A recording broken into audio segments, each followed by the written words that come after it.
నమస్తే అండి, welcome back to Shravani collection. ఇప్పుడు స్టాక్ వచ్చిందండి, చూద్దాం ఎన్లైన్లు ఏమున్నాయో ఒకసారి ఓపెన్ చేసి చూద్దామండి. 2 పార్సల్స్ ఉన్నాయి.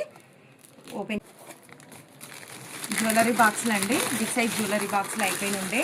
చాలా మంది మెసేజ్ చేసిరు కదా, లేవు నో స్టాక్ అని చెప్పిన కదా, వచ్చినాయండి జ్యువెలరీ బాక్స్లు.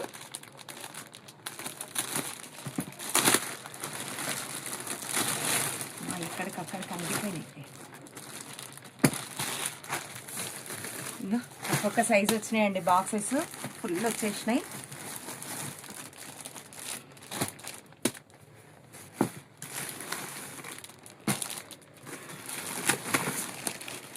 ఇవన్నీ పౌచెస్ బాక్సెస్ అన్నీ వచ్చినాయండి. ఓన్లీ పౌచెస్ కూడా వచ్చినాయి. అన్నీ చూసి చెక్ చేసి పెడతా అండి అన్నీ. థ్యాంక్ యూ సో మచ్ అండి.